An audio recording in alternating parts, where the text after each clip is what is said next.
Namaste Gurukulins. Hope you are doing fine at home and studying continuously. But today we are going to start a new chapter. In last video I have already completed the excretion part, the chapter of excretion. Now we are starting with a new chapter. The name of chapter is locomotion and movement, and this is the first video of this chapter. So that's why I have written part 1, and this is chapter number 20 of class 11th biology. ठीक है, तो अभी भी हमारी human physiology ही चल रही है. इसके बाद ह्यूमन फिजियोलॉजी में आपका 2 चैप्टर और बच जाएंगे, आपका नर्वस सिस्टम और कंट्रोल एंड कोऑर्डिनेशन वाला, जिसके अंदर हार्मोन्स का रोल है. ठीक है, इस चैप्टर को भी एनसीईआरटी ने रिवाइज सिलेबस के अंदर इसके कुछ पार्ट्स काट दिए हैं. ठीक है, जैसे जो इसका स्केलेटन वाला पार्ट है, हमारी बॉडी के अंदर जितनी भी डिफरेंट टाइप की बोन्स वगैरह हैं, वो सारी की सारी पूरा पार्ट ही आपका डिलीट हो चुका है सिलेबस से.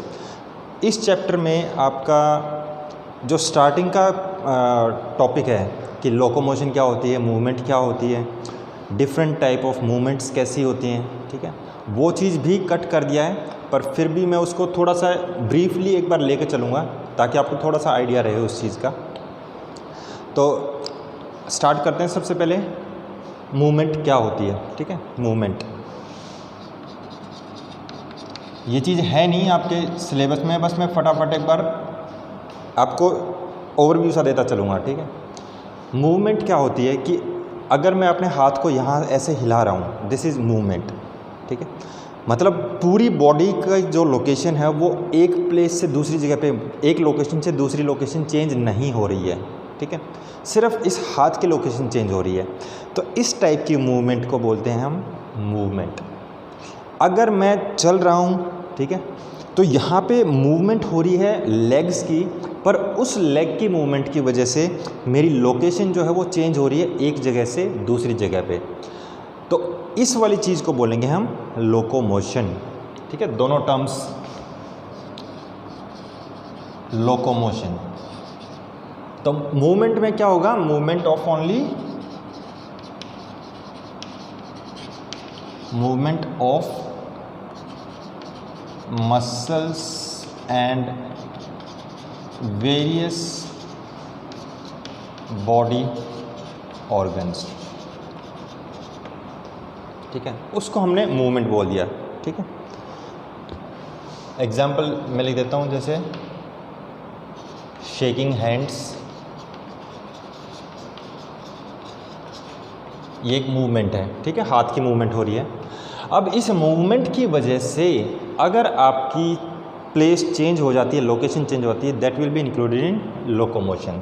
तो इसमें लिख देते हैं, if location of the complete body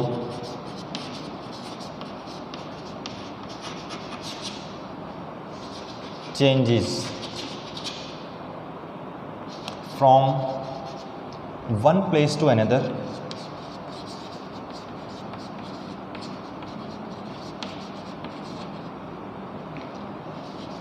due to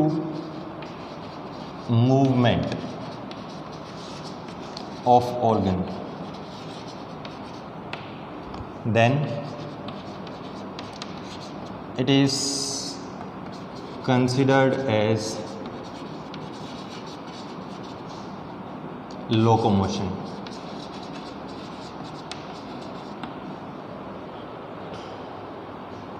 example में क्या दे सकते हैं कि मूवमेंट हुई लेग्स की मसल्स में और उसकी वजह से हमने अपनी एक जगह से हम दूसरी जगह पे आ गए. This is example of locomotion. ठीक है, ज़्यादा डेप्थ में नहीं जाएंगे. नेक्स्ट है कि मूवमेंट जो है, मूवमेंट डिफरेंट टाइप की हो सकती है आपकी.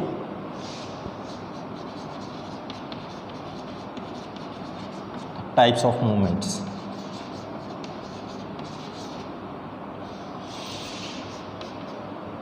ठीक है, तो इस सिलेबस के अंदर आपकी 4 टाइप की मेंशन है. फर्स्ट इज अमीबॉइड,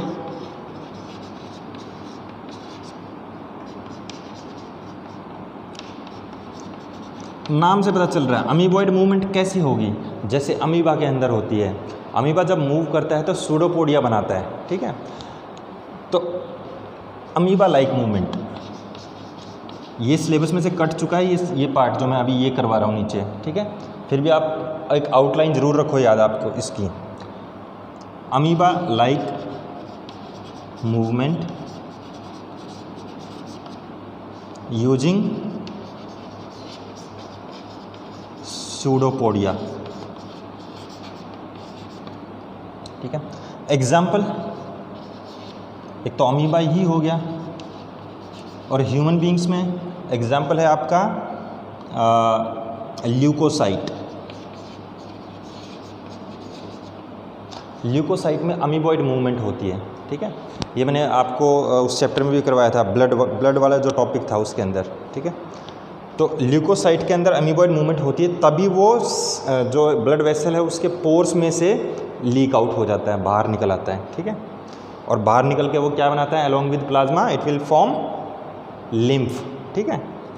अगर किसी को ये चीज़ नहीं ध्यान आ रही है तो एक बार दोबारा जाके वो वीडियो देखना।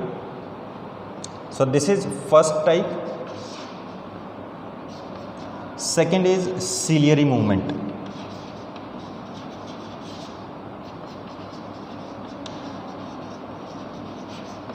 ठीक है, तो ये किसकी वजह से होगी, due to rhythmic movement of सीलिया।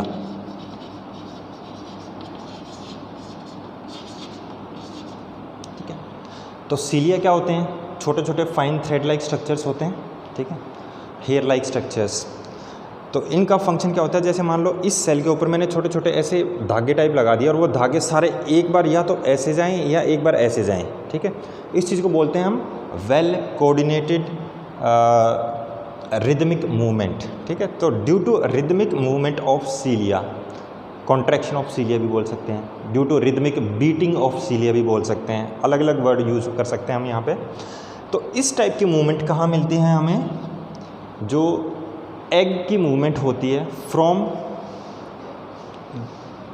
जैसे मान लो मैं यहाँ पे बना देता हूँ थोड़ा सा, ये आपने डायग्राम 10th क्लास में भी देखा होगा।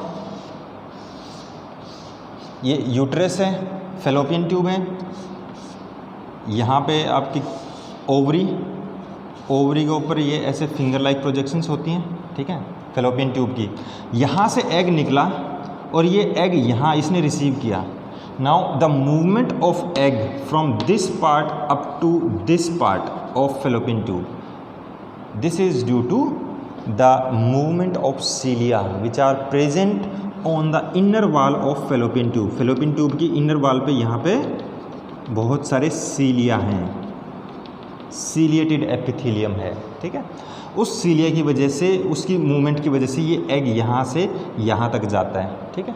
क्यों, क्योंकि एग जो है, एग के अंदर कोई भी ऐसा स्ट्रक्चर नहीं होता जो उसको मूव करवा सके, जबकि स्पर्म के अंदर क्या होता है, अपना खुद का फ्लैजिला होता है, तो जो उसकी टेल के अंदर होता है, तो वो हेल्प करता है उसकी मूवमेंट में। पर एग ने अपने आप कैसे अपने आप तो जा नहीं सकता, तो वो किसकी हेल्प लेगा, सीलिया की। And cilia are present over the inner lining of fallopian tube. तो एग्जाम्पल में लिख देते हैं, मूवमेंट ऑफ ओवम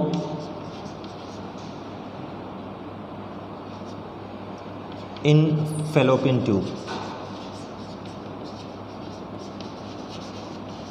ठीक है, ये इसकी वजह से जाता है। अब आते हैं तीसरी टाइप ऑफ मूवमेंट,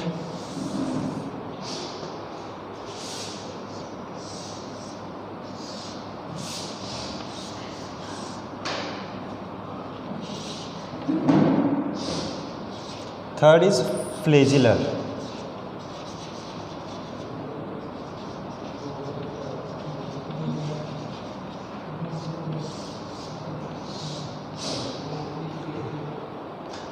तो यहाँ पे मूवमेंट किसकी वजह से होगी, movement due to flagella, movement due to beating of flagella. और फ्लैजिला क्या होता है, हमने 9th क्लास में पढ़ा होगा। फ्लैजिला एक लॉन्ग थ्रेड लाइक स्ट्रक्चर होता है जो सीलिया से बड़ा साइज होता है उसका, ठीक है। सीलिया छोटे छोटे होते हैं और बहुत सारे होते हैं। फ्लैजिला 1 से 4 होते हैं मैक्सिमम और लंबे होते हैं, ठीक है। तो इसका एग्जाम्पल है आपका movement of sperm.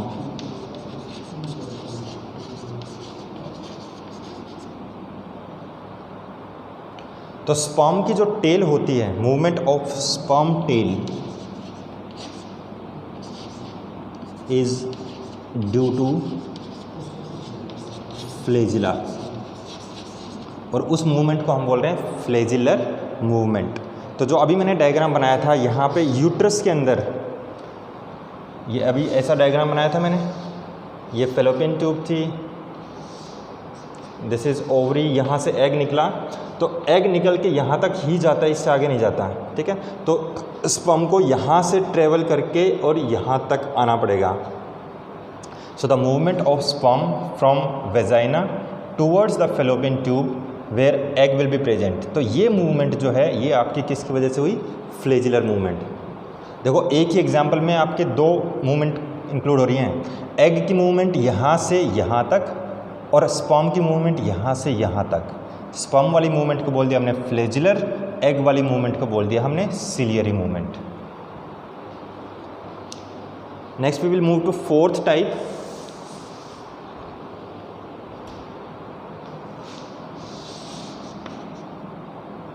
Fourth, muscular movement.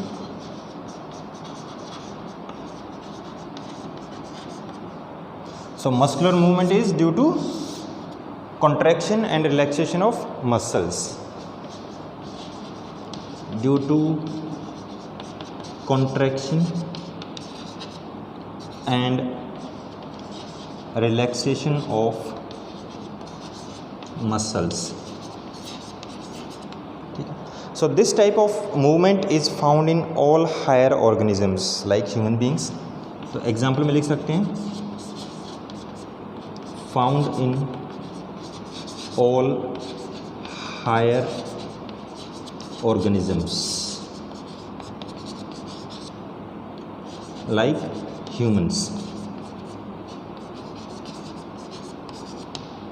ठीक है। तो 4 टाइप की मूवमेंट है, सिलेबस में कट चुका है ये, फिर भी मैं एक बार आउटलाइन आपको दी है, ठीक है, ताकि आगे नीट में तो कटने वाला है नहीं सिलेबस, तो आपको थोड़ा आइडिया रहना चाहिए ये चीज़ का, ठीक है। तो इसके अंदर हमने फोकस करना है सिर्फ लास्ट टाइप पे, मस्कुलर मूवमेंट, ठीक है, because we are studying human physiology और ह्यूमंस में ये वाली चीज़ ज़्यादा है, ठीक है। तो इसको रब कर देते हैं अभी।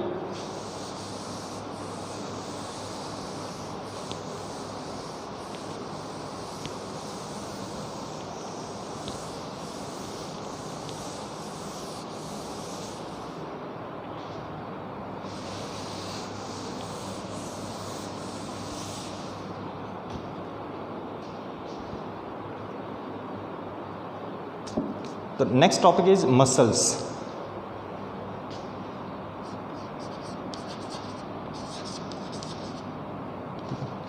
तो मसल्स जो हैं, muscles are made up of specialised structures called as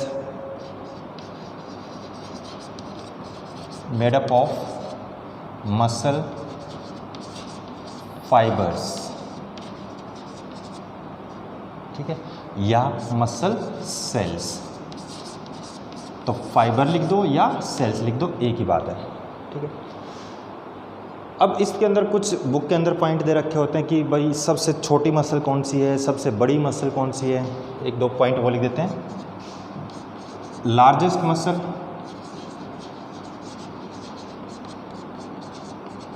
largest muscle is hip muscle, ठीक है। और ये हिप मसल जो है वो आपकी स्केलेटल मसल है। स्केलेटल मसल वो मसल होगी which are directly attached with bones. Skeleton बोलते हैं ना, skeleton is made up of bones. तो बोन के साथ जो मसल्स अटैच्ड हैं उसको हम स्केलेटल मसल्स बोलते हैं। और ऐसी मसल्स का काम क्या होता है? They will help in locomotion या मूवमेंट, तो लार्जेस्ट मसल स्केलेटल है तो हिप मसल, और largest muscle is largest smooth muscle अगर पूछे आपसे तो नीट में ये ध्यान रखना है आपने कि वो स्केलेटल पूछेगा या स्मूथ पूछेगा, ठीक है। तो largest smooth muscle is muscles of abs. जो जिम करने के बाद यहाँ पे जो एब्स निकलते हैं तो उसकी जो मसल्स हैं वो स्मूथ मसल्स हैं। सो स्मूथ मसल्स के अंदर लार्जेस्ट मसल जो होगी तो मसल्स ऑफ एब्स है, उसका साइंटिफिक नेम मैं बता देता हूँ, rectus abdominis. Scientific name is rectus abdominis, abdomen के अंदर, ठीक है। स्मॉलेस्ट मसल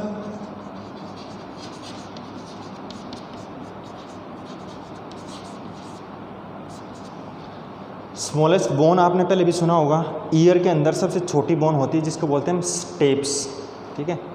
तो उस स्टेप्स वाली मसल को ही स्टेपियल मसल ही हमारी स्मॉलेस्ट मसल भी है, स्टेपियल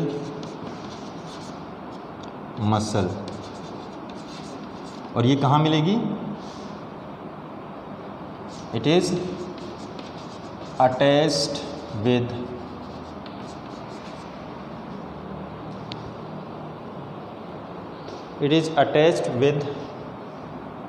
steps that is smallest ear bone in middle ear, ठीक है। तो स्टेपियल मसल कहाँ पे प्रेजेंट है? स्टेप्स जो स्मॉलेस्ट बोन है हमारी इन मिडल ईयर के अंदर, उसकी मसल को हम स्टेपियल मसल बोल रहे हैं, and that is the smallest muscle. अब जितनी भी मसल्स हैं आपकी they are of mesodermal origin. All muscles are of mesodermal origin. देखो जितने भी हमारे ऑर्गन्स हैं बॉडी के, कोई भी ऑर्गन है, चाहे वो नर्वस सिस्टम है, चाहे एलिमेंट्री कैनाल है, चाहे स्किन है, हर एक ऑर्गन जो है वो 3 बेसिक लेयर से बना हुआ है, ठीक है। 3 बेसिक लेयर से ही जनरेट हुए हैं सारे के सारे। दो 3 layers are epiderm, mesoderm and endoderm, ठीक है। तो ये तीनों लेयर्स अलग अलग टाइप के ऑर्गन बनाएंगी हमारी, ठीक है। तो हम बोलते हैं मसल्स किससे बनी? मसल्स बनी मेसोडर्म से। तो हमने बोल दिया all muscles are of mesodermal origin. जो हमारा नर्वस सिस्टम है वो बनता है एपिडर्म से, ठीक है। तो हम बोल सकते हैं nervous system is of epidermal origin. तो ऐसे ही सारे ऑर्गन का फिक्स होता है कि कौन सा ऑर्गन किस लेयर से बना था, ओरिजिन हुआ था। तो ये वो लाइन है, all muscles are of mesodermal origin.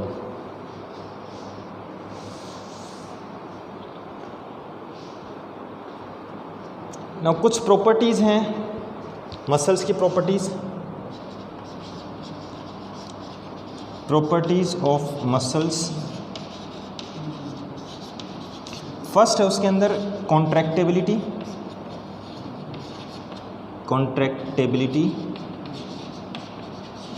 मतलब मसल जो है वो कॉन्ट्रैक्ट या रिलैक्स करेगी, ठीक है। और कॉन्ट्रैक्शन और रिलैक्सेशन की वजह से ही it will help in the movement of various body organs. सारे बॉडी ऑर्गन्स तभी हिलते हैं या मूव करते हैं जब मसल कॉन्ट्रैक्ट करेगी, ठीक है, कॉन्ट्रैक्शन एंड रिलैक्सेशन करेगी। तो कॉन्ट्रैक्टेबिलिटी ज़रूर होनी चाहिए मसल के अंदर।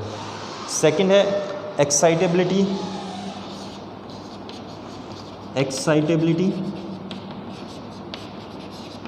कि मसल ने काम कब करना है, कॉन्ट्रैक्ट कब करना है, उसके लिए एक सिग्नल होना चाहिए। That signal may come from brain, ठीक है। और ब्रेन से सिग्नल आने के बाद मसल्स विल एक्टिवेट और एक्साइट टू कॉन्ट्रैक्ट, और कॉन्ट्रैक्ट करेगी तो पर्टिकुलर फंक्शन परफॉर्म भी करेगी।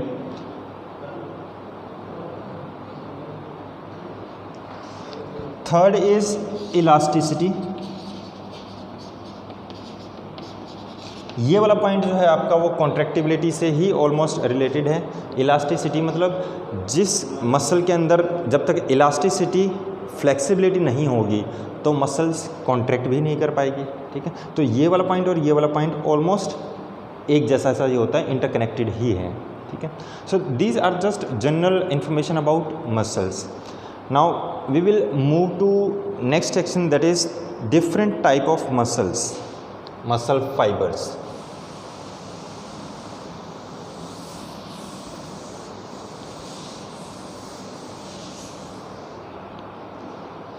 अब मैं यहाँ पे डायरेक्ट एक डिफरेंस बनाऊंगा। आप लोग जब 9th क्लास में थे तो वहाँ पे आपने मस्कुलर टिश्यू पढ़ा होगा। मस्कुलर टिश्यू के अंदर 3 टॉपिक थे आपके, skeletal muscle, smooth muscle and cardiac muscle. उन तीनों को मैं यहीं पे एक ही डिफरेंस में कराऊंगा विद डायग्राम, ठीक है।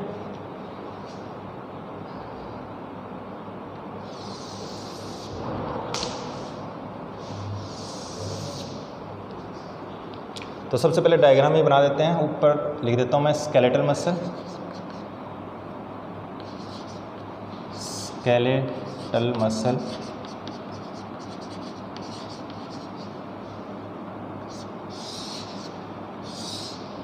नेक्स्ट इज स्मूथ मसल,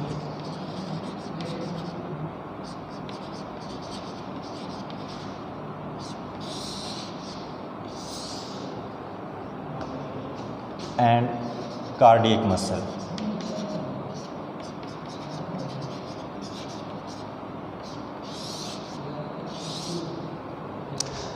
सबसे पहले स्ट्रक्चर बनाते हैं, ठीक है।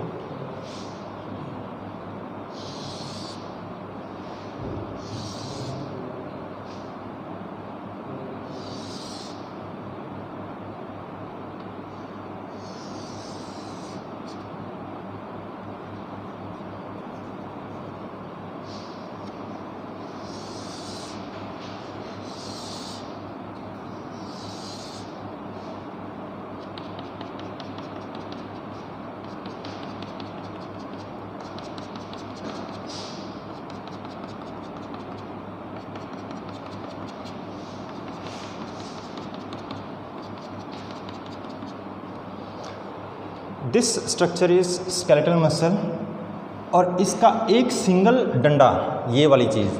अब जैसे मान लो हमारे पास माचिस की तिल्लियाँ हैं, एक माचिस की तिल्ली जो होगी उसको हम बोलेंगे यहाँ पे मायोफिब्रिल या मायोफिलामेंट, ठीक है। ऐसी माचिस की डिब्बी को हमने माचिस की जो तिल्लियाँ हैं उसको हमने एक जगह इकट्ठा कर दिया, तो वो इकट्ठा करने के बाद वो क्या बनेगी, यहाँ पे उसको इकट्ठा करने के बाद हमने उसके ऊपर एक पॉलीथीन लगा दी, तो पॉलीथीन वाली जो मेम्ब्रेन है उस मेम्ब्रेन को बोलेंगे हम यहाँ पे सार्कोलिमा, सार्कोलिमा। सो सार्कोलिमा क्या है? It is a membrane around myofibrils, ठीक है। अब यहाँ पे आप देखो कि ये माचिस की तिल्लियाँ जो हैं मायोफिब्रिल्स, इनके ऊपर alternate dark and light bands हैं। ये डार्क बैंड, ये light band, dark band, light band, ठीक है। सो इसको बोलते हैं हम डार्क बैंड, और ये है आपका लाइट बैंड। इसको हम डिटेल में भी पढ़ेंगे बाद में, ठीक है। डार्क बैंड को हम ए बैंड या एनआइसोट्रॉपिक बोलते हैं, लाइट बैंड को हम आइसोट्रॉपिक या आई बैंड भी बोलते हैं। इसका डिटेल स्ट्रक्चर हम बाद में पढ़ेंगे। तो इसकी वजह से due to the presence of alternate dark and light bands, यहाँ पे हम बोलते हैं these muscles appear like striations, STRIA, striation, और उसी की वजह से हम इसका नाम स्ट्राइप्ड मसल्स भी बोल सकते हैं, ठीक है। तो दिस इज द स्ट्रक्चर, और यहाँ पे मल्टी न्यूक्लिएट होता है, ये multi nucleate, this is nucleus. एक ही मायोफिब्रिल के अंदर कई सारे, एक ही मसल फाइबर के अंदर कई सारे न्यूक्लियस। सेकंड आ जाते हैं स्मूथ मसल पे।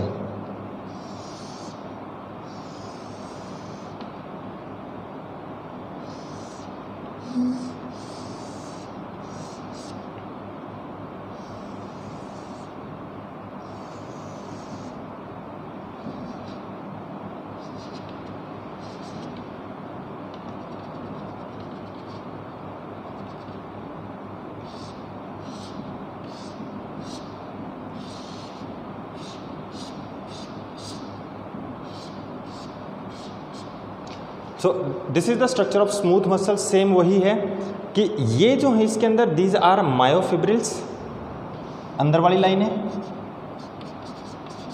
मायोफिब्रिल्स, और ये क्या है, दिस इज सार्कोलेमा।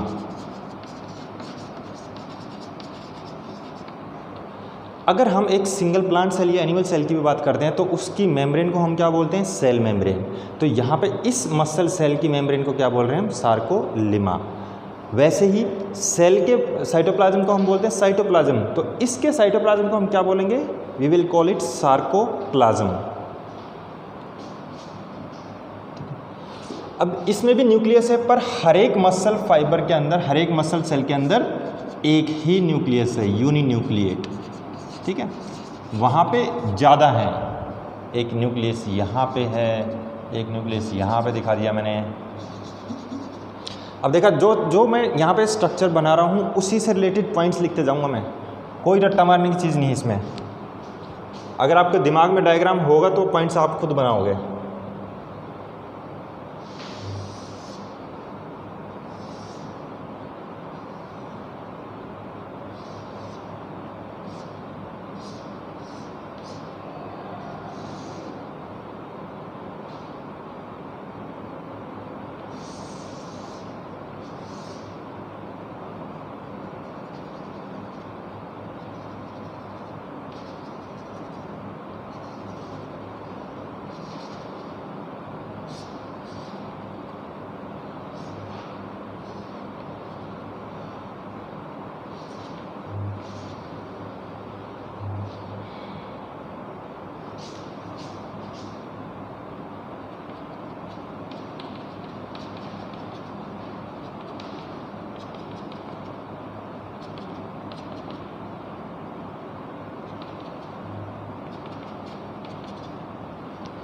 इसमें भी देखो, this is one muscle cell, one muscle cell, ये अलग मसल सेल है।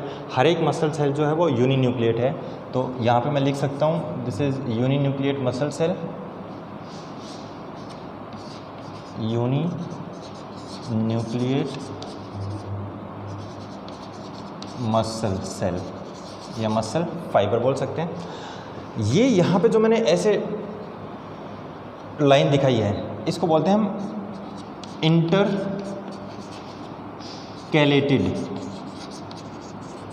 डिस्क। इसका काम होता है कार्डियक मसल के अंदर, एक बार अगर यहाँ इस सेल के अंदर सिग्नल आ गया then this signal will be amplified and transmitted to the next cell. ठीक है, तो ये कौन फंक्शन करता है, इंटरकैलेटेड डिस्क करती है।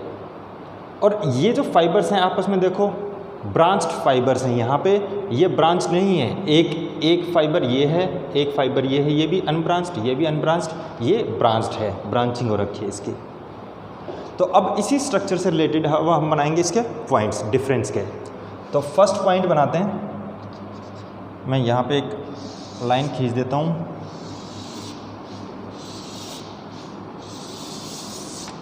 ठीक है, फर्स्ट पॉइंट, स्केलेटल मसल को इसके अंदर स्ट्राइप्ड आपके पास अपीयरेंस है। ठीक है, स्ट्रेशंस हैं due to presence of light band and dark band. इसमें प्रेजेंट है, इसमें नहीं है, इसमें भी प्रेजेंट है, ये मैंने दिखा रखा है light, this is dark band, और यहाँ पे ये light band.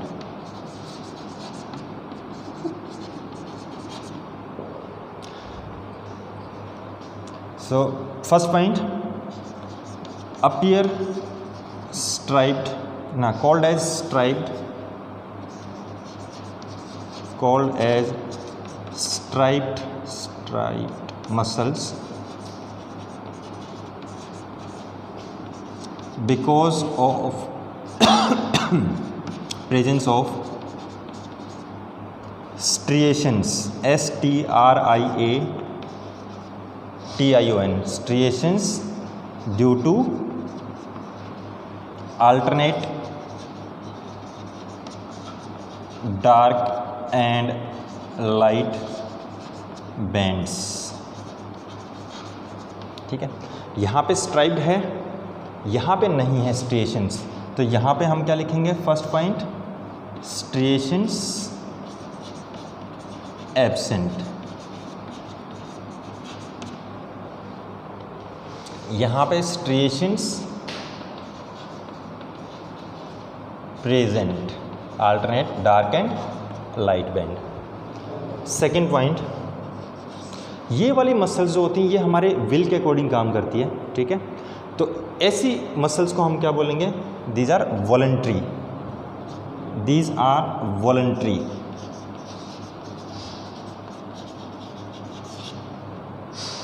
Because they work according to our will. मैं अपना हाथ यहाँ उठा रहा हूँ, मैं अपनी मर्ज़ी से उठा रहा हूँ, तो मेरी मर्ज़ी के अकॉर्डिंग अगर ये मसल काम कर रही है तो उसको बोलेंगे हम वॉलंटरी मसल, ठीक है। स्मूथ मसल इनवॉलंटरी होती है, जो हमारी विल के अकॉर्डिंग काम नहीं करती, ठीक है। जैसे मान लो हमारी एब्डोमेन के अंदर या स्टमक के अंदर या इंटेस्टाइन के अंदर जो कॉन्ट्रैक्शन हो रही है उसको मैं अपनी मर्ज़ी से नहीं रोक सकता, ठीक है, वो लगातार होगी बिना मेरी मर्ज़ी के भी, involuntary muscle. Cardiac muscle it will always present in heart, तो हार्ट की जो कॉन्ट्रैक्टेबिलिटी है हम चाहें तो भी नहीं रोक सकते उसको, ठीक है, वो अपने आप ही काम करती है, तो ये भी क्या होगी, इनवॉलंटरी।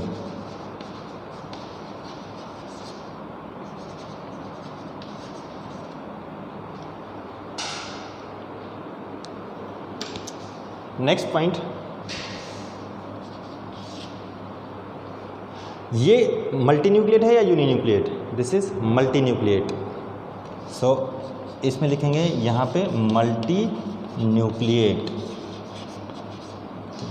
ये यूनिन्यूक्लिएट। देखो सारे पॉइंट्स हम डायग्राम से ही उठा रहे हैं अभी। ये uninucleate,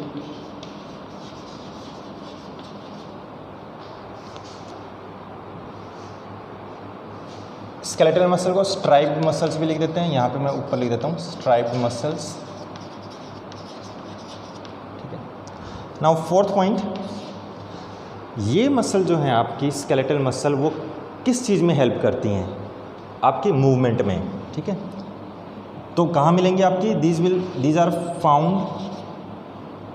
found attached with bones, attached with bones, ठीक है। ये कहाँ मिलेंगी, और यहाँ पे लिख सकते हैं एंड हेल्प इन मूवमेंट,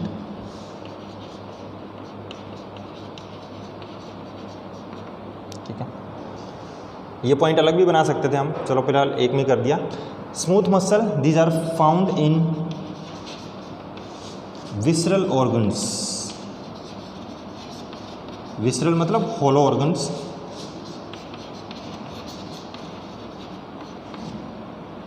देखो विसरल ऑर्गन्स हम किसको बोल रहे हैं, अगर हम अपनी चेस्ट की जो रिब्स हैं, रिब्स के अंदर का जितना भी मटेरियल है, चाहे वो हार्ट है, लंग्स हैं, वो सारी चीज़ अगर हटा दें तो वहाँ पे एक कैविटी बचेगी, उस कैविटी को बोलते हैं visceral cavity.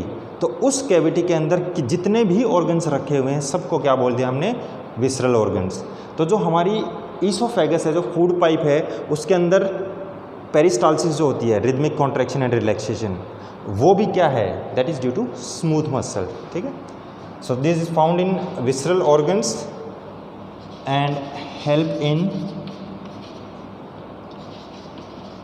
Movement of food, ठीक है, लाइक ईसोफेगस में पूरा नहीं।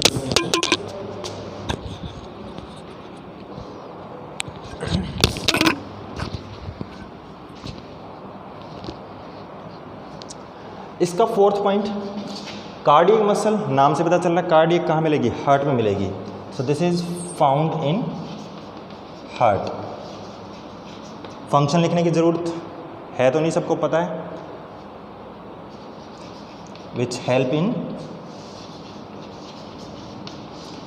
Pumping of blood.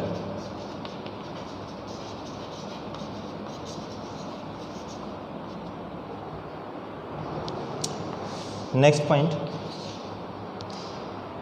ये जो मसल्स हैं आपके स्केलेटल मसल, वो सबसे जल्दी थकेंगी, ठीक है।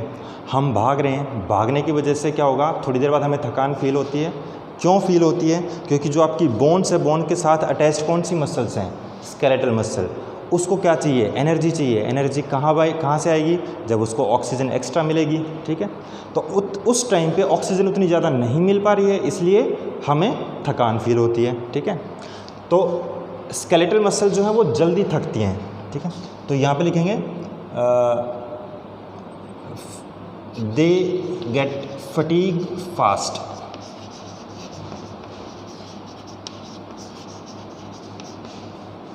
ये थोड़ी सी लेट होती हैं, फटीग क्वाइट लेटर।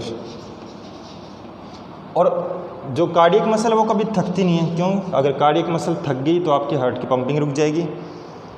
सो इसमें लिखेंगे नेवर गेट फटीग।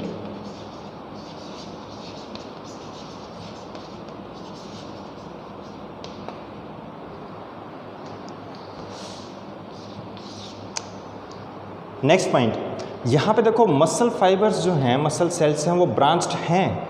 इसमें तो नहीं है, इसमें भी नहीं है, पर वहाँ पे ब्रांच्ड हैं, ठीक है। तो नेक्स्ट पॉइंट ये बना देंगे, मसल फाइबर्स आर अनब्रांच्ड। यहाँ पे लिखेंगे अनब्रांच्ड, यहाँ पे लिखेंगे ब्रांच्ड। अब देखो यहाँ पे इंटरकैलेटेड डिस्क की बात हुई, तो वो सिर्फ इसमें प्रेजेंट है, इसमें नहीं है और इसमें नहीं है। तो एक पॉइंट यहाँ से भी उठा सकते हैं, कोई पॉइंट का रट्टा नहीं मार रहे हैं हम, जो डायग्राम में दिख रहा है बस उसी से रिलेटेड पॉइंट उठा रहे हैं। तो इंटरकैलेटेड डिस्क का यहाँ पे लिखेंगे एब्सेंट, एब्सेंट, वहाँ पे present. So next point, intercalated disc are absent. यहाँ पे लिखेंगे इंटरकैलेटेड डिस्क, आईडी लिख रहा हूँ शॉर्ट फॉर्म, आर एब्सेंट।